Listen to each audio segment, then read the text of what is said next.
आज हम शुरू करेंगे एचसीएफ और एलसीएम।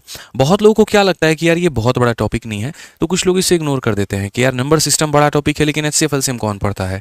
लेकिन वहीं पर मतलब आप तैयारी में सबसे बड़ी गलती करते हैं, क्योंकि इस चीज़ को आपको बिल्कुल भी नहीं छोड़ना चाहिए। जितना इंपॉर्टेंट नंबर सिस्टम है उतना ही इंपॉर्टेंट आपके लिए जो है वो एचसीएफ और एलसीएम भी है। और इनके सवाल बहुत बहुत बहुत महत्वपूर्ण हो जाते हैं पेपर पॉइंट ऑफ व्यू से। किसी को डिटेल में पढ़ना है तो यूट्यूब पर सर्च कर लेना HCF and LCM bye Aditya Ranjan sir. आपको मेरे भाई जो है बढ़िया तरीके से लंबी वीडियो मिलेंगी जिसको आप देख करके पूरा सीख सकते हैं। अभी फिलहाल हम लेटेस्ट क्वेश्चंस की बात करें जो कि मैंने नहीं कराया है, वो आपको यहाँ से मिलेगा, इस सीरीज से मिलेगा और उसकी प्रैक्टिस यहाँ से देखने को मिलेगी। अब जैसे इस क्वेश्चन में कहा गया कि इनका एलसीएम पता करो। अब यहाँ पर बच्चे देखते ही यहाँ पर क्या करते हैं, एलसीएम पता करना है, तुरंत यहाँ पर उठा लेते हैं। अच्छा 15 हो गया, 24 हो गया, 35 हो गया, 54 हो गया, और उसके बाद में यहाँ पर एलसीएम निकालना शुरू करेंगे कि यहाँ पर जो है 2 से पहले काटते हैं तो 2 से काटेंगे तो 15 आ जाएगा, 12 आ जाएगा, 35 आ जाएगा, 27 आ जाएगा। फिर उसके बाद में यहाँ पर 3 से काटते हैं, 5 बार में, 4 बार में, 35 ऐसे ही रहेगा और 9 बार में, और ये कट्टम कुटाई का खेल चलता रहेगा। फिर कॉमन संख्या निकालोगे, मल्टीप्लाई करोगे। क्यों जीवन खराब करते हो, इससे सिलेक्शन होगा क्या।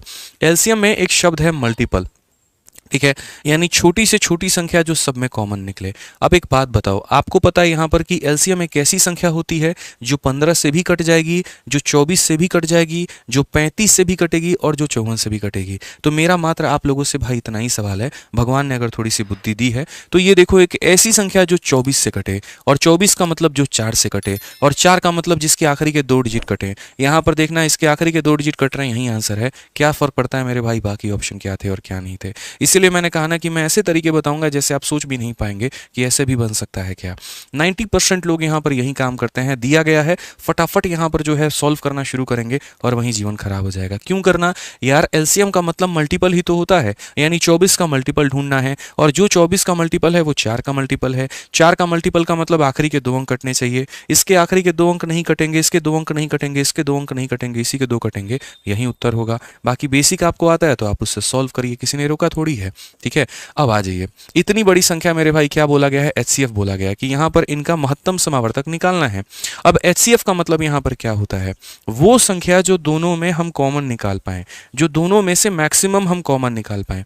जब मैं इन दोनों संख्या को देखा मैंने कहा भाई मेरे बस की तो नहीं है यार कॉमन निकालना, समय मेरे को काफ़ी ज़्यादा लग जाएगा इसमें पता करना इसका फैक्टर क्या है, उसका फैक्टर क्या है, और इस तरीके से डिसाइड करना। अब जैसे मानो लोग इसका कैसे करेंगे एचसीएफ निकालने के लिए, तो 3889 और उसके बाद में यहाँ पर 3969 एचसीएफ निकालने जाएंगे, भाग करना शुरू करेंगे। आपको दिखेगा अच्छा ये 3 से जा रहा है तो 3 से करोगे एक बार में, उसके बाद में 2 बार में, ठीक है, फिर उसके बाद 9 बार में, यहाँ पर हो गए 3 कम 3 6 28, उसके बाद 28 आ गया, 9 बार में 27, 1 मिनट, ये डबल 8 है ना मेरे भाई यहाँ पर, तो डबल 8 यहाँ लिखो, तो 3 हो गया, फिर उसके बाद में यहाँ पर 2 बार में, फिर 28 हो गया, 9 बार में 27 और 6 बार में। 3 से काटोगे 1 बार में, 3 बार में, 2 बार में और 3 बार में, और आगे पता नहीं न जाने कितना डिवीजन करोगे। मैंने कहा क्यों करते हो ऐसा, सिंपल सी बात है, एचसीएफ का मतलब होता है हाईएस्ट कॉमन फैक्टर। मत निकालो कि इसमें हाईएस्ट कॉमन फैक्टर क्या है, कोई एक फैक्टर पता कर लो। जैसे मैंने देख लिया 3 से ये भी कट रहा है और 3 से ये भी कट रहा है, तो जो मेरा एचसीएफ होगा वो भी 3 से कटेगा। 83 कभी 3 से कटता है तो नहीं, ये आंसर हो ही नहीं सकता। ये 3 से कट रहा है नहीं, ये 3 से कट रहा है नहीं, यही ऑप्शन हमारा 3 से कटेगा, बात खत्म। मतलब हम आपको एचसीएफ एलसीएम निकालना नहीं सिखा रहे हैं सर, मैं आपको सिंपल सी बात बोलूं यहाँ पर, तो हम आपको ये बता रहे हैं कि और भी शॉर्ट हैक्स क्या हो सकते हैं जिससे आप सवाल बनाएंगे। और ये ऑप्शंस मैंने घर से सेट नहीं किया है, ये वो ऑप्शन है जो 2023 में सीपीयू और बाकी परीक्षाओं में पूछे गए हैं। बाकी अगर आप मेरे से इसका उत्तर पूछेंगे कि इसका आंसर हम कैसे निकाल सकते हैं, तो कभी भी एचसीएफ निकालने के लिए डिफरेंस मेथड का प्रयोग किया जाता है। जैसे 39 और 69 है मेरे भाई, और उसके बाद में 3888 है यहाँ पे। कभी भी अगर आप इनका एचसीएफ निकालना चाहते हैं तो एचसीएफ निकालने के लिए इनका डिफरेंस लीजिए। अगर इनके डिफरेंस की आप बात करेंगे तो 81 आएगा, तो आंसर जो होता है मेरे भाई या तो ये खुद होता है और नहीं तो इसके फैक्टर होते हैं, ये ध्यान रखिएगा, ठीक है ना। बाकी कई केसेस में डिफरेंस लेने में बहुत पंगा होता है, बहुत टाइम वेस्ट होता है, इसलिए मैं सिंपल सजेस्ट करूंगा ऐसी संख्या निकालो जो दोनों को काट रही है, वो ऑप्शन में जरूर होना चाहिए, ठीक है ना। थोड़ा सोचने का जो नजरिया है ना वो बदलना है, तभी सवाल बना पाओगे। आ जाओ, सीपीयू में 2023 का एक और सवाल मेरे भाई यहाँ पर पर क्या बोला गया जरा पढ़िए। कहा गया कि तीन संख्याएं 5, 7 और 9 के अनुपात में हैं और उनका लघुत्तम समावर्तक हमारा इतना है, तो महत्तम समावर्तक जो होगा वो हमारा कितना होगा। 3 number are in the ratio 5, 7 and 9, ठीक है, तो हमारा एलसीएम इतना है, तो एचसीएफ कितना होगा। मैंने शुरू में ही आपको दो चीजें लिखवाई थी और मैंने कहा था कि पूरा एचसीएफ एलसीएम का निचोड़ ही यहाँ पर यही है। मैंने एक लाइन आपसे कहा था और मैंने कहा था कभी भी किन्हीं भी संख्याओं का जो आप एलसीएम निकालते हैं तो वो बराबर होता है एचसीएफ और इनटू सारे कोप्राइम के प्रोडक्ट के। जैसे एक्स और वाई कोप्राइम है या एक्स वाई जेड कोप्राइम है या जितने भी रेशियोज मौजूद है ना, कोप्राइम किसे बोलते हैं, रेशियो को ही कहते हैं, ठीक है, जिनके में कोई भी कॉमन फैक्टर नहीं हो, तो कोप्राइम बराबर रेशियो, आप इतना मान करके चल सकते हैं। तो आप स्पेशल बात यहाँ पर लिख सकते हैं कि सर जो हमारी कभी भी 2 संख्या 3 संख्या या जितनी भी संख्याएं होती हैं ना, तो अगर हमें यहाँ पर जो है एलसीएम निकालना है तो सिंपल हम यहाँ कह सकते हैं एलसीएम बराबर एचसीएफ इंटू कोप्राइम नंबर्स, ठीक है, क्या कह सकते हैं, कोप्राइम नंबर्स बोल सकते हैं, ठीक है, या फिर यहाँ पर इसी शब्द को ऐसे भी रिप्लेस कर सकते हैं कि जो एलसीएम होगा बराबर होगा सर एचसीएफ और इनटू यहाँ पर रेशियो ऑफ नंबर्स हम बोल सकते हैं कि सर रेशियो ऑफ नंबर्स कह सकते हैं, ठीक है। जैसे 3 संख्याएं ए बी सी कोप्राइम है तो या तो ए इंटू बी इंटू सी लिख लो या फिर यहाँ भी ए बी सी लिख लो, कोई फर्क नहीं पड़ता है। सिंपल सी बात है, यहाँ पर ये ध्यान आपको दे करके चलना है। तो अगर आज हम यहाँ पर बात करें तो हम क्या बोलेंगे, तो हम यहाँ पर ये बात बोलेंगे सर देखिए 3 संख्याएं हैं जिनके रेशियो दिए गए हैं और एलसीएम दिया गया है, तो यहाँ पर ये मेरा जो एलसीएम है वो हमारा ये एलसीएम हो जाएगा और बराबर हो जाएगा किसके, एचसीएफ के, और इनटू हमारे सारे के सारे रेशियो, जैसे कि 5 हो गया, 7 हो गया और कितना हो गया, 9 हो गया। अब अगर हम काटना शुरू करेंगे तो बोलेंगे सर देखो यहाँ से आप काट लीजिए एक बार में, ठीक है, तो 7 और 5 35 होता है, 35 से काटोगे, हालांकि 35 से मत काटो, पहले यहाँ पर जो है वो तुम 5 से काट लो, तो 5 से काटोगे 6 बार में, फिर उसके बाद 9 बार में, फिर 3 बार में और 0 बार में। और अगर हम काटेंगे 9 और 7 63, तो 63 से काटेंगे तो 1 बार में, फिर 1 बार में और 0 बार में। ऑप्शन नंबर ए जो है करेक्ट आंसर आएगा। तो इस बात का ध्यान आपको लेकर के चलना है, ठीक है, समझ गए मेरी बात को लेकर के आप यहाँ पर आ जाइए। नेक्स्ट क्वेश्चन की बात यहाँ पर करते हैं। तो नेक्स्ट क्वेश्चन की बात अगर हम बोलेंगे तो बोला गया है इनका एचसीएफ पता करने को। आपको भी पता है यहाँ पर कि जब हम किसी भी फ्रैक्शंस के एचसीएफ निकालते हैं या फिर हम उनके एलसीएम निकालते हैं तो हम कैसे करते हैं, नहीं पता तो एक बार हम रिवीजन करवा दे रहे हैं, ठीक है। जैसे मान लीजिए यहाँ पर एक फ्रैक्शन हमारा a अपॉन में b है, दूसरा फ्रैक्शन हमारा c अपॉन में d है और तीसरा फ्रैक्शन मेरे भाई e अपॉन में f है, और मैं इस फ्रैक्शन का क्या निकालना चाहता हूँ, तो इन फ्रैक्शंस के मेरे को दोनों चीज़ें चाहिए। एक मेरे भाई यहाँ पर एचसीएफ भी चाहिए, ठीक है, और यहाँ पर मुझे एलसीएम भी चाहिए कि यहाँ पर इन फ्रैक्शंस के एचसीएफ भी बता दो कितना होगा, और यदि मैं यहाँ पर कैलकुलेट करूं इन फ्रैक्शंस का मेरे भाई, तो इन फ्रैक्शन का जो हमारा एलसीएम है वो हमारा कितना होगा। तो हमने यहाँ पर ये बात बोला, सर समझिए इस बात को लेकर के, कभी भी अगर किसी भी फ्रैक्शन का आप एचसीएफ निकाल रहे हैं तो अगर आप एचसीएफ निकाल रहे हैं तो ऊपर वाले का क्या निकालिए, तो ऊपर वाले का एचसीएफ निकालिए, यानी a, c, e का, और नीचे वाले का जो है सर वो आप क्या निकाल लीजिए, तो एलसीएम निकाल लीजिए। तो कभी भी किसी भी भट्टे का अगर आप मान लीजिए लघुत्तम समावर्तक और महत्तम समावर्तक निकाल रहे हैं, तो अगर आप एचसीएफ निकाल रहे हैं तो ऊपर वाले का एलसीएम और नीचे वाले का क्या करेंगे, एलसीएम निकालेंगे। और जब आप एलसीएम की बातें करते हैं कि इन लोगों का जो एलसीएम है वो हमारा कितना होगा, तो एलसीएम निकालने के लिए इस बात का आपको सर ध्यान में लेके चलना है कि जब हम एलसीएम की बात यहाँ पर करेंगे तो यहाँ पर क्या होगा, तो एलसीएम के लिए ऊपर वाले का क्या लेंगे, तो ऊपर वाले का एलसीएम लेंगे यानी a, c, e का, और नीचे वाले का क्या लेंगे, तो नीचे वाले का हम जो है वो एचसीएफ लेंगे यानी b, d, f का। मेरे भाई ये ध्यान में आपको लेके चलना है, ठीक है। अब अगर बात यहाँ पर किया जाए तो हम यहाँ पर क्या कहेंगे, तो हम यहाँ पर ये बात बोलेंगे सर देखिए हमसे कहा गया इनका एचसीएफ पता करने को, हाईएस्ट कॉमन फैक्टर पता करने को। तो अगर हमें एचसीएफ बोला गया तो ऊपर वाले का क्या निकालेंगे, ऊपर वाले का एचसीएफ निकालेंगे यानी 12 का, 14 का, 16 का, और नीचे वाले का क्या निकालेंगे, तो एलसीएम निकालेंगे 5 का, 15 का और 17 का। एचसीएफ का मतलब बड़ी से बड़ी संख्या जो दोनों में कॉमन मिले सब में, तो 2 जो है वो हर किसी में कॉमन है, तो कितना आ जाएगा 2। और एलसीएम का मतलब बड़ी से बड़ी संख्या या छोटी से छोटी संख्या जो हर किसी से कट जाए, ठीक है ना। तो अगर हम देखेंगे तो 5 और 15 का जो एलसीएम है वो 15 होगा, और 15 और 17 का कितना होगा, तो 17 पचे 85 का 5 8 हाथ में मेरे भाई 255 होगा। 255 छोटी से छोटी संख्या है जो 5 से भी, 15 से भी और 17 से भी कटेगी, तो सही ऑप्शन कितना होगा, 2/255 यहाँ पे कितना हो जाएगा, 2/255 यहाँ पे। ये मेरे भाई बहुत ही सिंपल तरीका होगा, समझ गए यहाँ पर लेकर के बात। यहाँ पे कोई दिक्कत की बात है तो बताइए, ठीक है, कोई भी प्रॉब्लम की बात है तो बता दीजिए।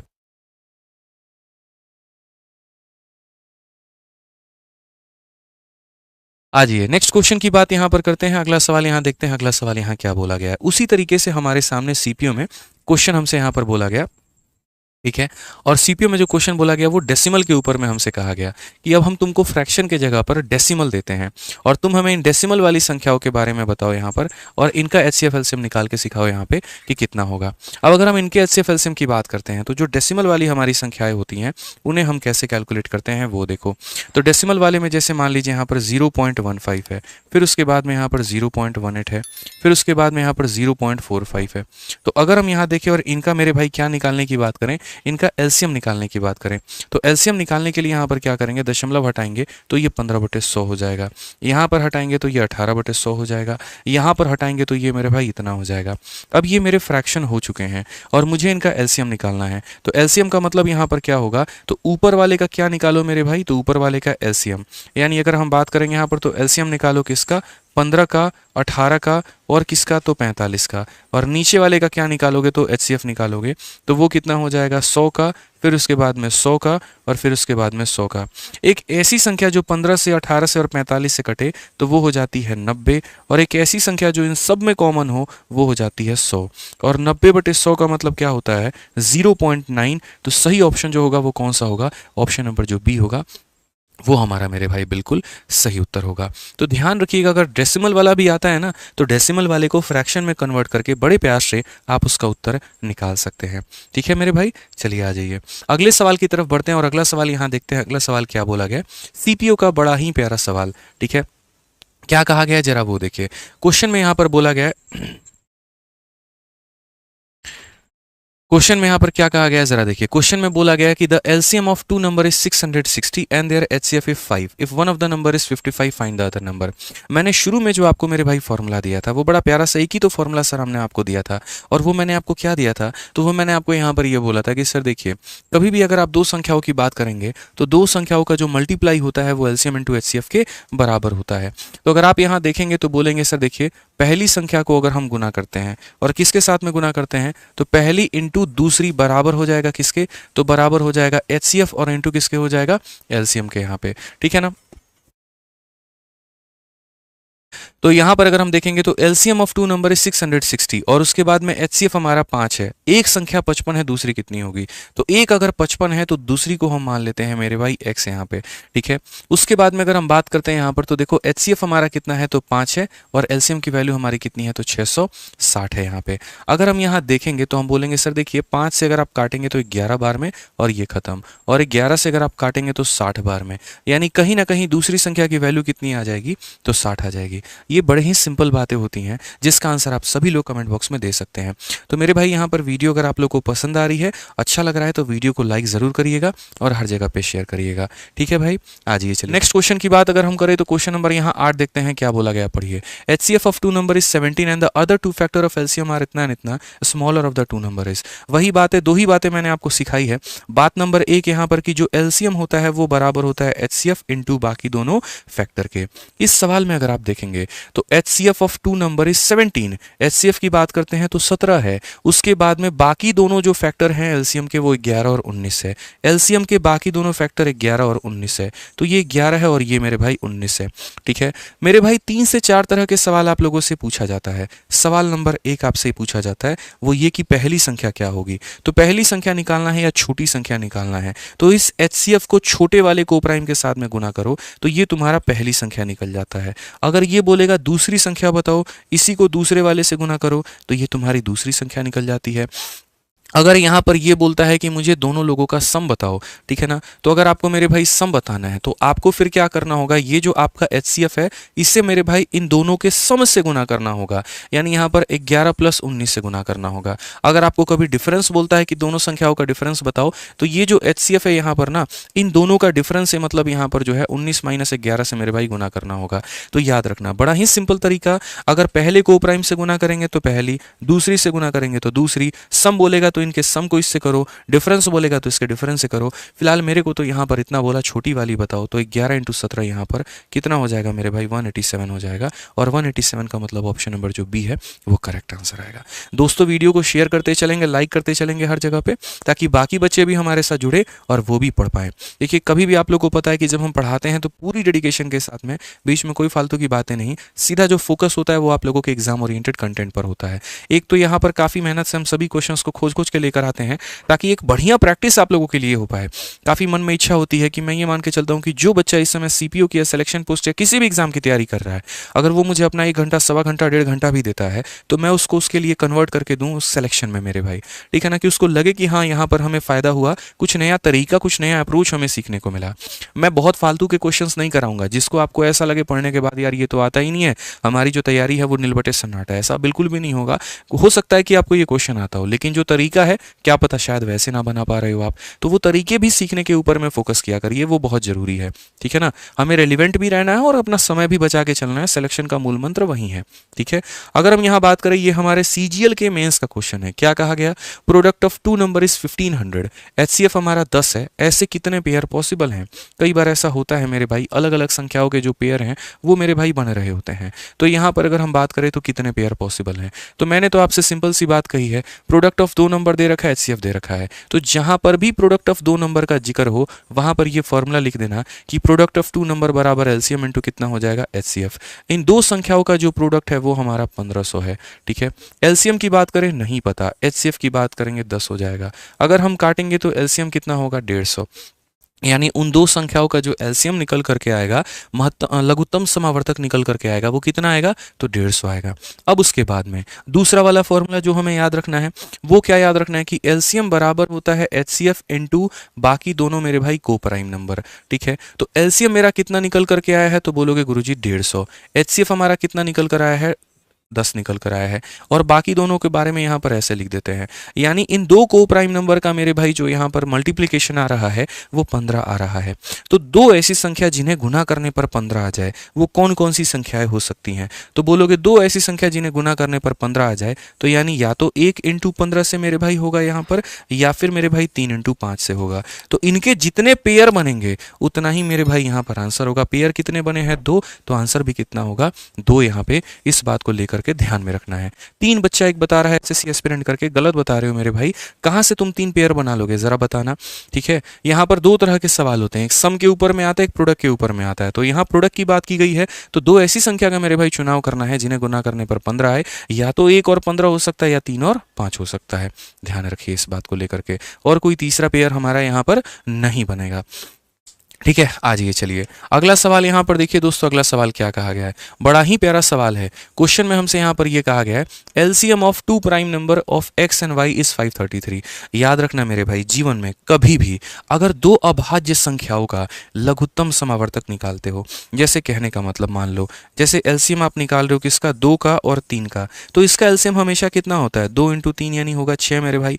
या फिर अगर आप मान लीजिए कभी भी यहाँ पर जो है 13 का और 11 का निकालेंगे, जो कि दोनों के दोनों प्राइम है, तो इनका एलसीएम 11 इंटू 13 होगा, यानी यहाँ पर 143 होगा। तो यहाँ पर हमें जो सीखना है वो ये सीखना है कि कभी भी अगर दो अभाज्य संख्याओं का मेरे भाई यहाँ पर अगर हम एलसीएम निकालते हैं तो इसका मतलब यहाँ पर ये होता है हमें उन्हें गुना करना है। सिंपल सी बात है। तो अगर हम यहाँ देखेंगे तो बोलेंगे एलसीएम हमें निकालना है किसका? एक्स का और किसका? वाई का। तो इसका मतलब यहाँ पर हमेशा एलसीएम एक्स इंटू वाई होगा। तो यहाँ पर ये जो एक्स इंटू वाई है मेरे भाई वो किसके बराबर में है? 533 के, क्योंकि इन्होंने बोला है इसका जो एलसीएम है वो बराबर है 533 के। ये सीधा सीधा बोला गया है। ठीक है, यानी दो प्राइम नंबर को गुना करने पे 533 आ रहा है। तो मैंने थोड़ा सा प्राइम नंबर से अंदाजा लगाना शुरू किया कि वो कौन कौन से हो सकते हैं। तो अगर इसको आप 13 से भाग करो मेरे भाई, तो 13 से ये कट रहा है। 13 से कितनी बार में कट रहा है? तो 13 का 4 गुना 52 होता है और एक बार में इतना, यानी ये दो संख्याओं में एक 13 होगा और एक 41 होगा। लेकिन x की वैल्यू बड़ी है, y की वैल्यू छोटी है, तो इनको इंटरचेंज करो। यानी यहाँ पर x को 41 रखो और y को 13 रखो। ठीक है, ताकि x का भी मान पता चल गया, y का भी मान पता चल गया। अब क्वेश्चन में क्या बोला गया जरा वो देखो। बोला गया y का 4 गुना करना है यानी इतना, और उसमें से मेरे भाई जो है x को घटाना है। तो दुनिया जानती है 52 में से 41 घटाने पे कितना आता है? 11 आता है। कौन सा ऑप्शन सही होगा? तो ए सही होगा। तो इन छोटी छोटी बातों का दोस्तों क्या रखना है? ध्यान रखना है। एक बच्चा कह रहा है सर रेलवे स्पेशल की बुक कब आ रही है आपकी, प्लीज बताइए। अगले 10 दिनों में आपके हाथ में मिलेगी सर। अलेक्स पटेल, अगले 10 दिनों में आपके हाथ में आपकी रेलवे स्पेशल की किताब मिलेगी। ठीक है, आ जाइए। चलिए आ जाइए, बाकी आपको कंप्लीट मैथ का जो रिवीजन करना है दोस्तों, वो आप हमारी फार्मूला बुक से कर सकते हैं, जो हमारी ये फार्मूला बुक है। ठीक है, इसके अंदर में हमने कंप्लीट मैथ का पूरा शॉर्ट अप्रोच, कंप्लीट मैथ के सारे फॉर्मूले और इसके अंदर में सारे कंसेप्ट मैंने मेरे भाई डाल रखे हैं। तो अगर आपको मैथ्स का संपूर्ण रिवीजन करना है तो आपके पास में ये जो फार्मूला बुक है ये होनी चाहिए, जिसको आप last time as a revision use कर सकें। अभी आपका सीपीयू सिलेक्शन पोस्ट का पेपर है, काफ़ी सारे आपके नोट्स इधर उधर होंगे। ठीक है, काफ़ी सारी चीज़ें लिखी भी होंगी, काफ़ी सारी चीज़ें मिस भी होंगी। ठीक है ना, तो मैं एक ही बात बोलूँगा कि अगर आप चाह रहे हैं कि सभी चीज़ें आपको एक ही जगह पर मिल जाए, तो फार्मूला बुक जो कि 300 ऊपर पन्ने से है, पूरी की पूरी किताब कलरफुल है और सारे कंपाइलेशन इसमें दिए गए हैं। हर साल के टॉपर मेरे भाई इसको ज़रूर पढ़ रहे होते हैं यहाँ पे। तो अभी इसे मंगाओ फ्लिपकार्ट अमेजन से, 180-190 रुपये में विथ डिलीवरी आप इसको अपने घर पे मंगा सकते हो। ठीक है ना, 450 की किताब है लगभग यहाँ पर ये, लेकिन 180-190 में अभी अवेलेबल है, आप इसे मंगा करके पढ़ सकते हो। तो इसको ज़रूर मंगाना, इसीलिए ताकि यहाँ पर लास्ट में वो रिवीजन कर पाओ और 2 नंबर 4 नंबर भी जो नुकसान हो सकता था उससे अपना पूरा का पूरा बचाओ। आज तक मैंने जीवन में जितने भी इंटरव्यू लिए हैं, कोई ऐसा स्टूडेंट नहीं है जिसने ये ना कहा हो कि हमने फार्मूला बुक नहीं पढ़ा है। लगभग सभी के सभी जो हैं इसको अपने पास में रखकर रिवीजन के तौर पे इस्तेमाल ज़रूर करते हैं। इसके अलावा हमारे बैचेस के बारे में बता दूं तो देखो, हमारे 2 तरह के बैचेस हैं, एक मैथ्स का रिकॉर्डेड बैच है और एक मैथ्स का हमारा लाइव बैच है। ठीक है, मैथ्स के रिकॉर्डेड बैच में मैंने कंप्लीट मैथ आप लोगों को पढ़ा रखा है। जो भी बच्चा मेरे भाई अपने लय में, अपने स्पीड में यहाँ पर मैथ्स पढ़ना चाहता है, वो हमारा मैथ्स का रिकॉर्डेड बैच लेकर के यहाँ से पूरी जानकारी ले सकता है। इसकी फीस हमारी 699 रुपये है मेरे भाई यहाँ पे, और वो भी वैलिडिटी जो है यहाँ पर वो लाइफ टाइम के साथ में है। मतलब एक ऐसा बैच जो यहाँ पर आप लेते हैं तो आपकी सीपीयू की भी तैयारी हो जाएगी, सीएचएसएल सीजीएल सबकी तैयारी हो जाएगी, क्योंकि इसकी कभी वैलिडिटी एक्सपायर नहीं होती है। और मैं इसको टाइम टू टाइम पर अपडेट करते रहता हूँ, जिसके लिए आपको कोई भी एक्स्ट्रा चार्ज नहीं देना होता है। ये हमारे आरजी विक्रमजीत एप्लीकेशन से आप इसे ले सकते हैं, और ये इसके दोनों के दोनों इंक्वायरी नंबर है मेरे भाई। जैसे मेरा लाइव बैच रिकॉर्डेड बैच है, वैसे ही हमारा लाइव बैच भी चलता है, जो हम आप लोगों को डेली लाइव करा रहे होते हैं। ठीक है, और ये भी हमारा आरजी विक्रमजीत एप्लीकेशन से ही होता है, आप इससे भी ले सकते हैं। जैसे हमारा लाइव बैच है, वैसे हमारे सभी टीचर्स का भी लाइव बैच है। ठीक है, लेकिन यहाँ सभी टीचर्स के लाइव बैच लेने से बेहतर है आप हमारा कॉम्बो बैच लीजिए, जिसमें बढ़िया आपको ऑफर मिलता है 40% का, और 4500 का बैच मेरे भाई आप 2700 में लेकर के संपूर्ण पढ़ाई कर सकते हैं। ठीक है, ये भी हमारा आरजी विक्रमजीत एप्लीकेशन से ही मिलेगा। मैं बोलूँगा मैथ्स का बैच लेने से बेहतर है आप कॉम्बो बैच लीजिए, ज़बरदस्त फ़ायदा है, सारे टीचर्स आपको यहाँ मिलेंगे और आप यहाँ पूरा का पूरा बेनिफिट उठा पाएंगे। चलिए, और आज की जो PDF है हमारी, वो हमारे इन दोनों टेलीग्राम से आपको मिल जाएगी, तो टेलीग्राम ज़रूर डाउनलोड कर लीजिएगा। इसके अलावा आपको कोई भी डाउट रहा, कुछ भी रहा, तो आप मेरे भाई बता देना वीडियो में, हम आप लोगों को क्लैरिफाई, मतलब कमेंट बॉक्स में बता देना, हम आपको बता देंगे। वीडियो पसंद आई तो लाइक करना, चैनल को सब्सक्राइब करना।